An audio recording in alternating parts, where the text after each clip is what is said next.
Bon. Je me suis tâté avant de vous raconter cette histoire, car elle est très sombre et surtout très mystérieuse. Mais je vais essayer de vous donner le plus de détails possible.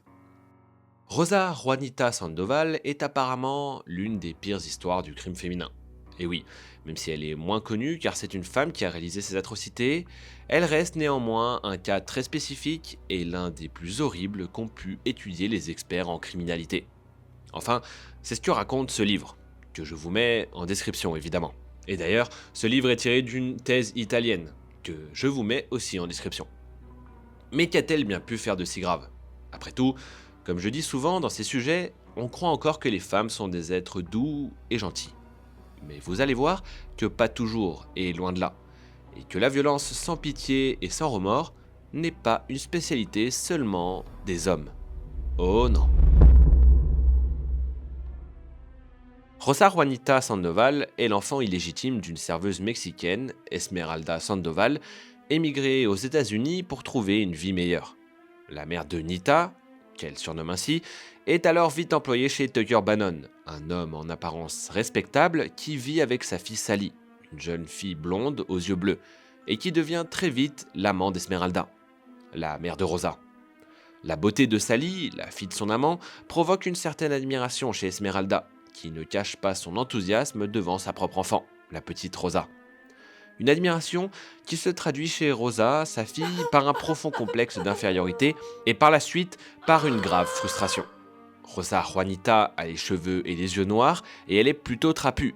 Et sa mère ne cesse de la dénigrer et au contraire de complimenter Sally, sa belle-fille. En plus, tandis que Esmeralda travaille, Rosa Juanita est battue et violée à plusieurs reprises par son beau-père. Et l'enfant n'a d'autre choix que d'extérioriser sa colère et sa haine en capturant des animaux, souris, rats, chiens et chats, et en leur infligeant les pires tortures jusqu'à ce que les pauvres animaux périssent. Encore un début commun aux tueurs en série, mais plutôt masculin, comme je le disais en général. Mais elle aime aussi regarder le processus de putréfaction et la décomposition des chairs l'anime de pulsions sexuelles auxquelles elle commence à s'intéresser. Vous l'aurez compris, au milieu de toute cette violence et de cette frustration, elle commence à développer des habitudes et des envies cheloues.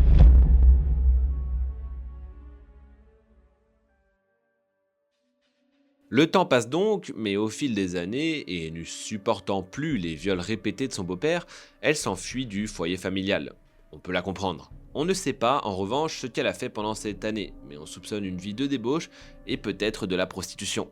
Oui, car elle aurait été aperçue dans des endroits bizarres. Puis elle réapparaît un an plus tard, fière d'avoir américanisé son nom, car elle passe de Rosa Juanita Sandoval à Nita Veil. Et c'est en plus une toute autre apparence qu'elle arbore, car elle s'est teint les cheveux en blond et s'est affinée. Apparemment, dans le but de ressembler à Sally, sa belle-sœur. Elle croit aussi que son nouvel aspect va inspirer plus de tendresse de la part de sa mère, qui l'a toujours négligée jusque-là.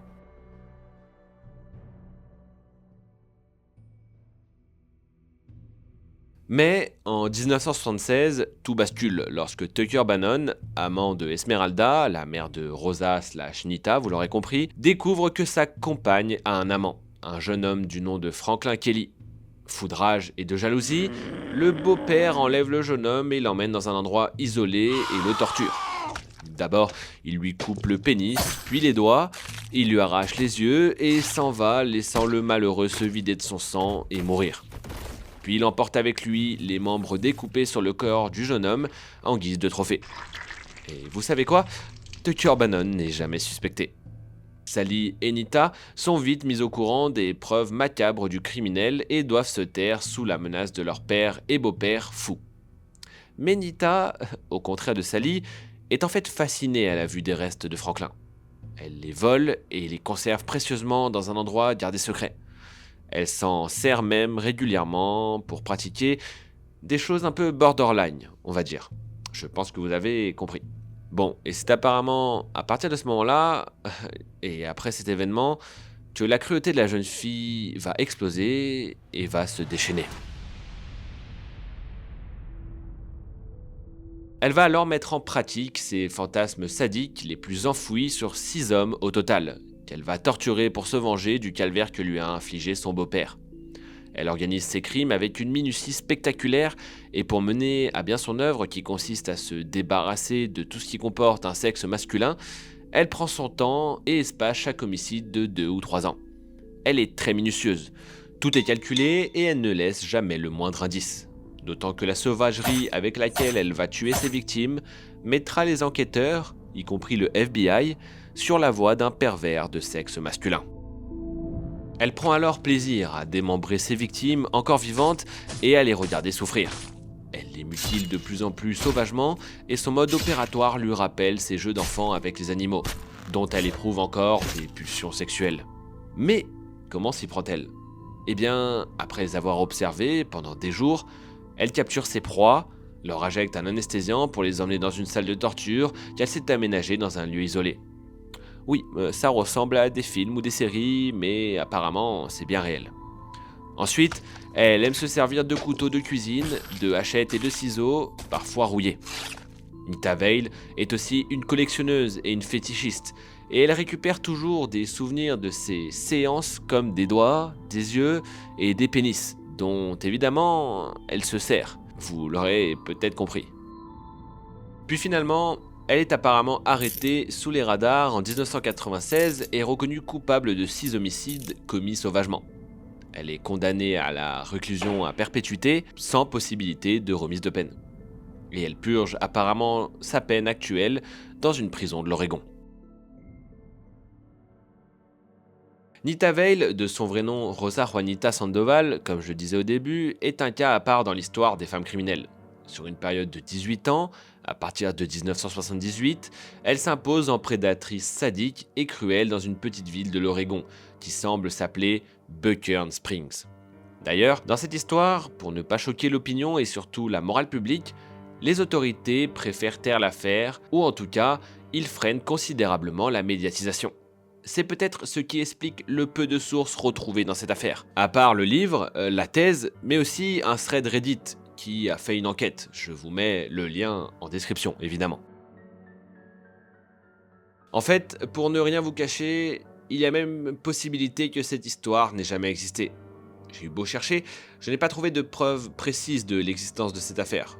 Pourtant, j'en ai quand même trouvé des traces, comme je le disais, et que, évidemment, je vous mets encore une fois en description. J'ai dû aller chercher loin, alors ça vaut ce que ça vaut. Bon, est-ce que c'est une affaire qui a été réellement étouffée dans la petite ville de Buckern Springs, dont j'ai trouvé le nom grâce à mes recherches, car elle a tellement choqué l'opinion publique et qu'elle aurait peut-être tiré une balle dans le pied dans le développement d'une si petite ville, ou est-elle totalement fausse ? En tout cas, je me devais d'être transparent avec vous et de bien vous informer que peut-être cette histoire, malgré les tests sur les tueurs en série qui ont été faits dessus, était fausse. Mais qui sait ? En tout cas, si elle est vraie, Nita Veil est décrite comme une femme féroce, violente, et les experts affirment même qu'elle renferme toutes les perversités des pires tueurs en série de l'histoire du crime. C'est pour vous dire. Le cas reste néanmoins intéressant à l'époque, encore une fois s'il a bien existé, car il permet aux experts d'étudier le sadisme avec lequel elle s'est acharnée sur ces jeunes victimes, de sexe masculin pour la plupart, avec une violence et une haine qu'on attribue jusqu'alors plutôt aux hommes. Je ne vais évidemment pas vous laisser là-dessus, et on part maintenant pour une histoire terrifiante et paranormale. Une histoire qui semble même réelle et qui est sûrement l'un des témoignages les plus authentiques d'une apparition paranormale. Alors pour ceux qui y croient, installez-vous bien, et pour les autres, ouvrez votre esprit. Vous pourriez être surpris.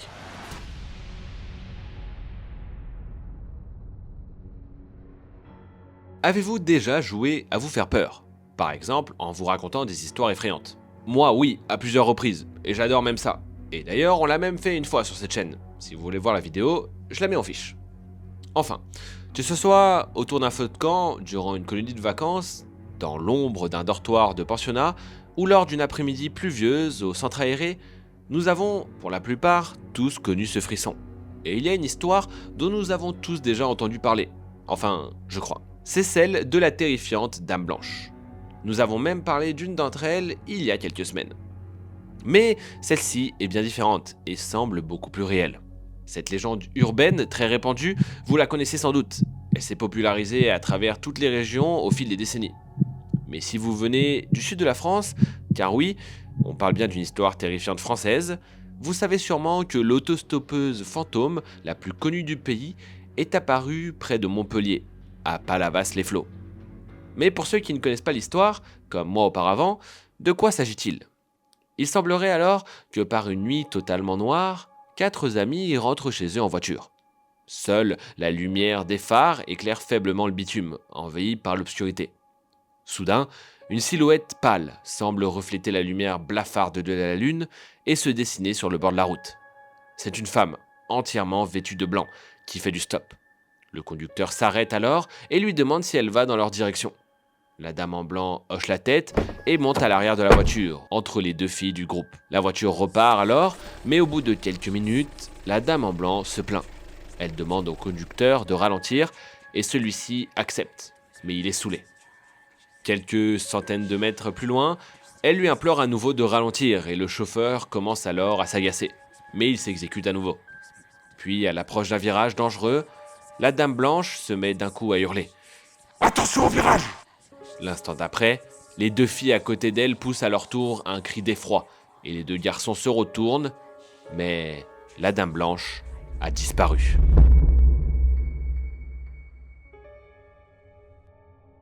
Vous avez sûrement déjà entendu ce récit, ou au moins une de ses nombreuses variantes. On peut par exemple citer celle où la dame blanche disparaît sans hurler, ou bien celle où elle crie d'un coup, sans prévenir, avant de disparaître. Dans une autre version, le conducteur est seul dans sa voiture et l'autostoppeuse, généralement beaucoup plus sympathique, s'installe à côté de lui. L'automobiliste la ramène chez elle dans une vieille maison sombre à l'écart de la route, mais il comprend bien trop tard qu'elle a oublié un objet dans sa voiture et le lendemain, lorsqu'il retourne chez la dame blanche pour lui ramener cet objet, il apprend que la personne qui vivait là est morte depuis de nombreuses années. L'autostoppeuse fantôme est une légende urbaine qui existe depuis la nuit des temps. On trouve, dès le Nouveau Testament, une histoire de passagers de chars fantômes. Mais le mythe, tel qu'on le connaît aujourd'hui, vient surtout des États-Unis. Dans les années 1930, une certaine Mary avait terrifié les habitants de Chicago. Il ne s'agissait pas de Bloody Mary, dont on a déjà parlé aussi sur cette chaîne, la femme qui vous observe depuis l'intérieur de vos miroirs, mais d'une jeune femme qui aurait été renversée par une voiture. Je vous raconte son histoire rapidement. Marie, alors qu'elle sortait tout juste d'un bal, aurait été renversée et enterrée dans sa jolie robe blanche, au cimetière nommé Résurrection. Et depuis, elle entrait les abords de la salle de bal, attendant qu'une voiture veuille bien la raccompagner jusqu'à sa dernière demeure. Mais la France aussi a ses dames blanches maintenant. Dans le Calvados, il en est notamment une qui fait du stop à un arrêt de bus tout près du CHU de Caen. Comme pour celle de Palavas, les automobilistes la voient disparaître depuis l'intérieur du bus en un cri dès l'entrée de Luc-sur-Mer. En tout, il y aurait près de 300 cas similaires à travers le pays. Si certains sont des canulars évidents, comme une histoire d'un monsieur qui s'amusait à se balader au bord de la route à Autun avec un drap blanc sur la tête dans les années 1970 pour effrayer les passants, celui de Palavas-les-Flots fascine depuis 30 ans. Et pour cause, il repose sur un fait présenté comme réel, car la rencontre aurait eu lieu dans la nuit du 20 au 21 mai 1981, dans les mêmes conditions. Dans leur livre « Légendes urbaines, rumeurs d'aujourd'hui », le professeur Jean-Bruno Renard et la sociologue Véronique Campion-Vincent se penchent sur cette étrange affaire. Au cours de leurs recherches, ils se sont procuré un rapport de police relatant les événements de Palavas-les-Flots. Dans leur ouvrage, ils montrent à quel point les témoignages correspondent à la légende. Je vous cite le passage des témoignages relevés par la police. Le 20 mai 1981, 4 jeunes gens qui se connaissent depuis plusieurs années et ont pour habitude de se retrouver assez régulièrement décident d'aller faire un tour à Palavas. Il est environ 23h et vers minuit 30, ils décident de rentrer sur Montpellier. Ils se déplacent à bord d'un véhicule Renault 5 rouge, 2 portes. Les 2 filles sont à l'arrière et les 2 garçons à l'avant. Le poste radio cassette émet une musique moderne sur une puissance de son élevée. À la sortie de Palavas, en direction de Montpellier, entre le rond-point et la station-service, au niveau d'un panneau situé sur le côté droit de la route, une dame est aperçue, faisant du stop. Elle est vêtue d'une sorte d'imperméable blanc, arrivant aux genoux, et d'un foulard blanc sur la tête. Elle paraît avoir la cinquantaine. Le conducteur propose de la prendre en charge. Elle accepte et il descend, fait basculer le siège avant et la dame s'installe entre les deux filles à l'arrière. Le véhicule redémarre donc et arrive en vue de l'intersection de la route de Villeneuve-les-Maguelones, lieu-dit le Pont-Vert, où la route de Montpellier dessine une courbe assez prononcée. L'autostoppeuse hurle alors « Attention au virage !» Sa voix couvre la musique diffusée dans le véhicule. Le conducteur surpris ralentit. Son attention est portée quelques instants, comme celle des passagers sur la route devant eux. Mais c'est alors que les cris conjugués des deux jeunes filles de l'arrière le font se retourner en même temps que le passager avant. La dame, prise en stop, n'est alors plus dans le véhicule. Ce rapport de police, rédigé à la fin du mois de mai 1981, précise que les 4 jeunes se sont ensuite dirigés vers le commissariat de Montpellier, où ils sont arrivés à 1h du matin pour raconter leur histoire. C'est donc ce document qui est à l'origine de la légende de Palavas-les-Flots. Car comme le précisent Jean-Bruno Renard et Véronique Campion-Vincent, les sociologues, il contient beaucoup de traits légendaires ou susceptibles d'être tirés vers le légendaire. Il y a l'apparition aux alentours de minuit, le personnage de la femme en blanc, qui est très ancré dans l'imaginaire fantastique européen, ou encore l'omniprésence des croisements de routes et de ponts. Ces lieux se retrouvent souvent dans l'univers fantastique, puisqu'ils sont considérés comme des endroits de choix pour des apparitions. La presse s'est évidemment emparée de l'affaire et le mystère de Palavas-les-Flots a été très médiatisé à l'époque. D'ailleurs, Thierry, le passager avant de la Renault 5, avait même donné une interview au Midi Libre dès le 28 mai 1981, soit une semaine après la fameuse nuit. Il confirmait sa version, assurant que la dame s'était bien mise à hurler « Attention au virage !» avant de disparaître. Leur aventure nocturne avait même fait les gros titres et a depuis influencé de nombreuses histoires d'autostoppeuses fantômes en France. Vous imaginez ? Le mystère de la Dame Blanche en France repose sur un vrai témoignage. Enfin, c'est ce qui est supposé. Mais pourquoi des gens iraient délibérément voir la police pour faire cette déclaration si elle n'était pas réelle ? Bon, comme d'habitude, j'ai fait mes petites recherches, en partie grâce à ce livre. Et évidemment, je vous le mets dans la description, pareil. Car je n'allais pas simplement vous laisser sur ça sans aucune explication. Enfin, pas sûr de répondre à toutes vos questions, cela dit. Vous allez voir. Bon, un des éléments les plus troublants du récit des jeunes de Palavas reste son étonnante authenticité.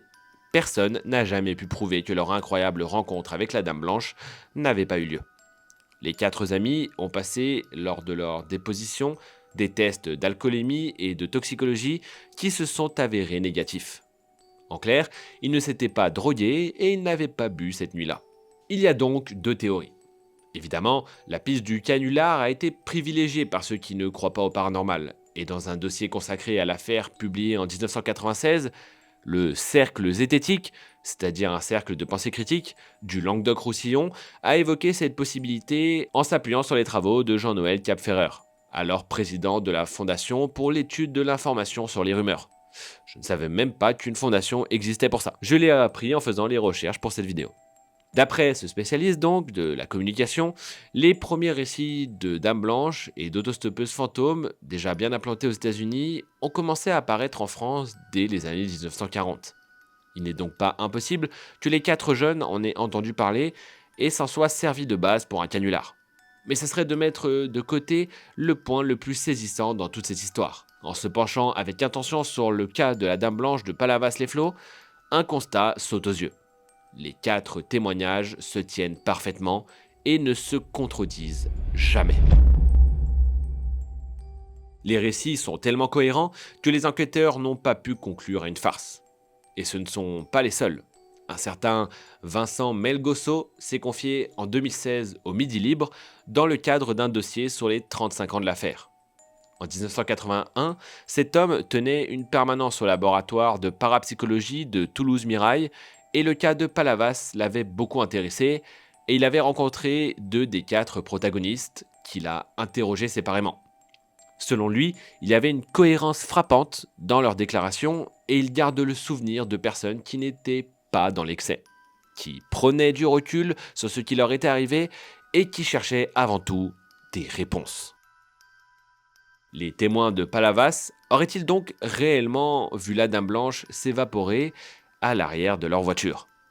Après avoir consulté les rapports et procès-verbaux de la police, Jean-Bruno Renard, l'un des sociologues du début, estime que la piste du canular est à écarter. Selon lui, il y a une vraie sincérité qui émane des témoignages. Et selon lui encore, je vous le cite, il s'est bien passé quelque chose, mais personne ne pourra dire avec certitude ce que c'était. Son idée, c'est que leur témoignage a été inconsciemment influencé par le mythe de la Dame Blanche, qui circule depuis longtemps dans notre société. C'est une explication possible en effet. D'autant plus que même si l'un des 4 jeunes a répondu aux sollicitations de la presse au tout début de l'affaire, aucun n'a souhaité tirer profit de ce phénomène médiatique par la suite. Midi Libre rapportait même en 2016 qu'ils avaient tous changé de vie et de région et qu'ils ne voulaient plus parler de cette histoire. Est-ce parce qu'ils ne veulent pas assumer leur canular ou parce qu'ils ont peur d'être pris pour des fous? En tout cas, on ne peut pas leur reprocher d'avoir tenté d'en profiter, comme ça aurait pu être le cas et comme c'est le cas de nombreux canulars. En tout cas, la question entra sans aucun doute à jamais les routes du Sud.